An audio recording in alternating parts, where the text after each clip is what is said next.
Bonjour à tous, vous êtes maintenant sur la page iPhone. Apple a officiellement publié une autre version bêta d'iOS 18,5. La version est iOS 18,5 Développeur Beta 4.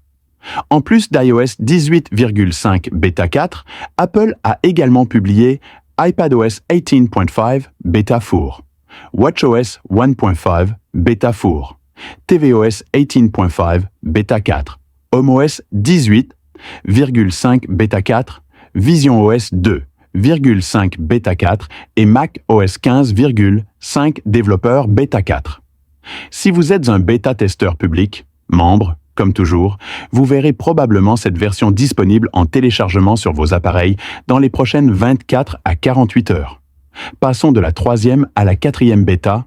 Cette fois, la taille du téléchargement est d'un peu plus de 800 mégaoctets. Et comme vous pouvez le voir, jetons un œil au dernier numéro de version. Donc, allons dans « À propos de cet appareil » dans les paramètres généraux d'iOS. Ici, comme vous pouvez le voir, la version la plus récente a la lettre A à la fin du numéro. En règle générale, lorsque la lettre A apparaît à la fin d'un numéro de version, cela signifie qu'Apple publiera bientôt le logiciel pour les utilisateurs généraux.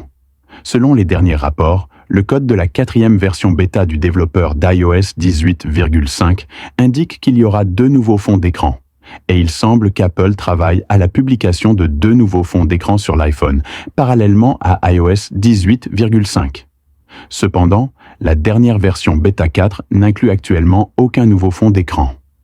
Je pense qu'en mai, le lundi 5, nous verrons la version candidate pour iOS 18,5.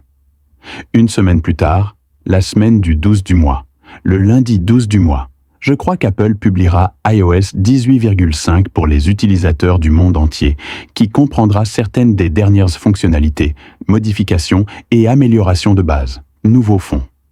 Bien sûr, comme je l'ai mentionné précédemment, il existe de nombreuses améliorations internes apportées à ce logiciel en termes de performance et d'autonomie de la batterie, ce que beaucoup d'entre vous attendent avec impatience. Bien que ce logiciel n'apporte aucune nouvelle fonctionnalité ou modification majeure à l'iPhone, il inclut quelques éléments dont je pense que la plupart d'entre vous se souviendront. C'est ce que tout le monde attend: une excellente autonomie de la batterie, d'excellentes performances, une stabilité fluide et bien plus encore. Je suis très heureux de vous informer de cela. Au fait, la durée de vie de la batterie s'améliore à chaque version bêta, même dans la 4e bêta. Je vais continuer à le tester. Le chanteur vous fournira des vidéos de commentaires de suivi, alors assurez-vous de vous abonner. Une fois de plus, je voudrais vous rappeler que la 4e version bêta développeur d'iOS 18,5 est désormais officiellement disponible pour les développeurs enregistrés. La version candidate devrait être publiée la semaine prochaine, probablement lundi, et la version officielle sera publiée le 12 de la même semaine. C'est tout pour aujourd'hui, rendez-vous dans la prochaine vidéo sur la page iPhone. J'espère que ces informations vous seront utiles et je vous retrouve dans la prochaine vidéo.